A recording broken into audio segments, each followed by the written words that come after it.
जय श्री गणेश दोस्तों। हमारी आज की कहानी का नाम है ईर्ष्या। कहानी अच्छी लगे तो प्लीज़ चैनल को सब्सक्राइब कर लीजिएगा। अब शुरू करते हैं कहानी। सपना डोरबेल बजाती है। सास रुक्मणी ने दरवाज़ा खोला तो उन्हें देखते ही वह मुंह बनाकर चिड़चिड़ाते हुए अंदर चली गई। रुक्मणी उसके पीछे उससे पूछती हुई जा रही थी कि सपना देरी क्यों हो गई है बेटा, क्या हो गया है? सब्जी वाले के साथ झगड़ा हुआ है क्या? उनके प्रश्न का जवाब न देते हुए वह अंदर कमरे में जाकर दरवाज़ा बंद कर देती है। उसका छोटा सा बच्चा चलते हुए पैर पकड़ता है तो उसे भी छोड़कर कमरे में चली जाती है। रुक्मणी ही रोते हुए बच्चे को गोद में लेकर चुप कराती है। अजय ऑफिस से आता है और कमरे में सो रही पत्नी को देख माँ से पूछता है, इसे क्या हुआ है माँ, ये इस समय क्यों सो रही है? रुक्मणी कहती है कि मैं भी नहीं जानती हूँ अजय, उसे क्या हुआ है। सब्जी लेने बाजार गई थी, जब से वहाँ से आई है इसी तरह से सोई हुई है। मैंने भी उसे नहीं उठाया है, बेचारी दिन भर काम करती रहती है, थक गई होगी। अजय उसे उठाने जा रहा था कि रुक्मणी ने कहा, उसे सोने दे, मैं तुम्हारे लिए खाना लगाती हूँ। सपना का छोटा सा खुशहाल परिवार था, सास, पति और एक 6 महीने का बेटा।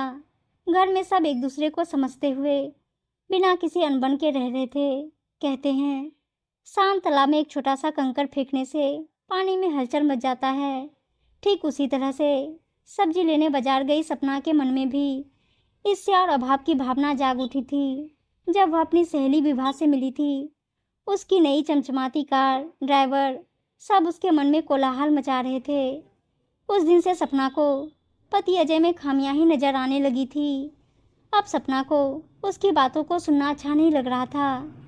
उसकी तरफ आंख उठाकर नहीं देखती थी।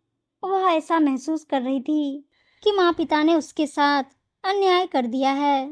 सपना के बदले हुए स्वरूप ने 1-2 दिन में ही घर का माहौल बिगाड़ गया था। अजय ने उसके साथ बात करने और उसके इस व्यवहार का कारण जानने की भरसक कोशिश की, परंतु कोई नतीजा नहीं निकला। अजय यह सोच रहा था कि अब क्या करूं? ऐसी कौन सी बात है जिसने सपना को इतना परेशान कर दिया है?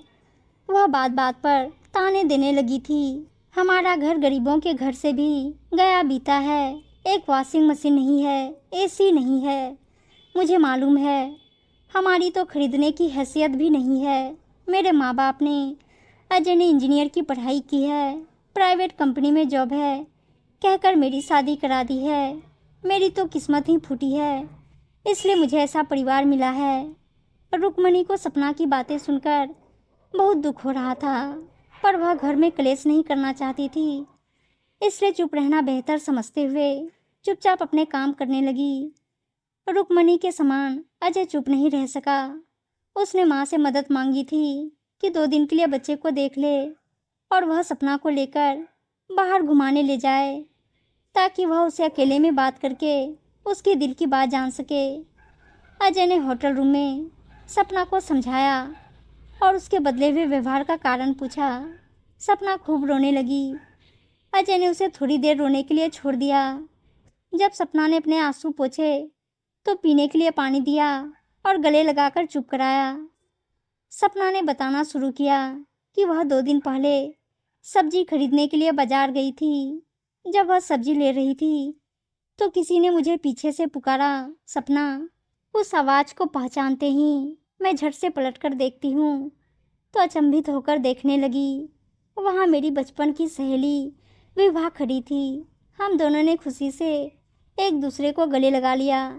मैंने आश्चर्य से कहा, विभा तुम यहाँ कब आई? मैंने तो सुना था कि तुम कहीं और रहती हो।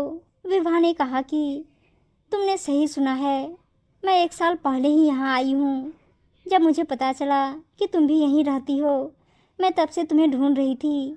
ईश्वर की कृपा से आज तुम मुझे मिल गई हो।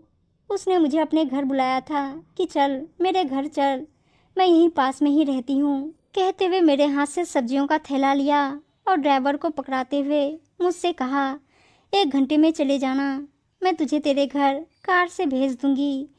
विभा मेरा हाथ पकड़कर कार में बैठ गई। हम दोनों बचपन की बातों को याद करने लगे।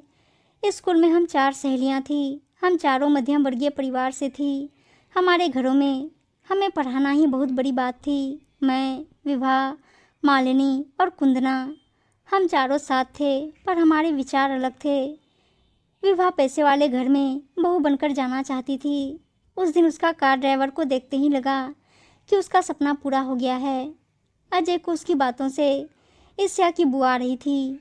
उसके बदले व्यवहार का कारण काफ़ी हद तक अजय समझ गया था। कार में जाते समय विभा बता रही थी कि मालिनी डॉक्टर बनना चाहती थी, पर डॉक्टर से शादी करके अमेरिका में बस गई है। कुंदना इंजीनियरिंग, फिर एमएससी, फिर अमेरिका में शादी कर वहीं की हो गई है। अब तुम अपने बारे में बता दो। मैं कुछ कहती उसके पहले उसका घर आ गया। उसे घर नहीं, एक महल कह सकते हैं। उनकी बहुत बड़ी बैठक थी। वहाँ उसके यहाँ काम करने वाली औरत आई, जिसका नाम कमला बताया और कहा, कमला जी नाश्ता बनाइए, मेरी स्कूल की सहेली आई है। वहाँ से मुझे अपना घर दिखाने ले गई। उसके घर को देखने के लिए 2 आंखें भी कम है। अपने बारे में उसे बिना कुछ बताए ही मैं घर लौट आई। सच कहूँ अजय, मैं उसके घर बार को देख ईर्ष्या में जल गई और मैंने आप लोगों के साथ गलत बर्ताव किया। मुझे माफ़ कर दो ना। अजय ने बताया कि सपना, मेरे हिसाब से हमारे पास कितने पैसे हैं, कितना बड़ा घर है, यह मायने नहीं रखता है। हम अपने परिवार के साथ कितने खुश हैं, यह मायने रखता है।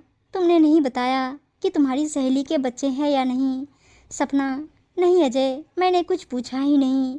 बस वह कौन सा फर्नीचर कहाँ से लाए, घर बनाने में कितना खर्चा हुआ, यही बता रही थी। मैं उसकी बातों में खो गई थी। अजय से सपना ने कहा, माँ अकेले बच्चे की देखभाल नहीं कर सकेंगी, चलिए हम घर चलते हैं। कहकर एक दिन में ही वे दोनों वापस आ गए। उस दिन से सपना ने विवाह के बारे में सोचना बंद कर दिया, जिससे घर में फिर से शांति का माहौल हो गया था। एक दिन सपना ऐसे ही सब्जी खरीद रही थी कि उसे वहाँ कमला दिखाई दी। आपस में हालचाल पूछने के बाद सपना ने विवाह का हालचाल पूछा तो उसने बताया कि विवाह मैडम के बारे में क्या बताऊँ मैडम, उसके पति का एक विवाह ऑलरेडी हो गया है, उसके 2 बच्चे भी हैं, वह वहीं उसी घर रहता है। विवाह मैडम के पास कभी कभी आता है, वह भी बहुत पीकर आता है। विवाह मैडम को खूब मारता है। उनकी मार से उभरने के लिए उन्हें कम से कम 2-3 दिन लग जाते हैं। मैडम, पैसा ही सब कुछ नहीं होता है, जिंदगी में सुकून भी तो मिलना चाहिए। विवाह मैडम की जिंदगी में पैसा बहुत है, लेकिन सुकून नहीं है। मैं चलती हूँ, विवाह मैडम सो रही हैं, उन्हें दवाई देना है। कहते हुए कमला चली गई। उसकी बातों को सुनने के बाद सपना की गलतफहमी दूर हो गई।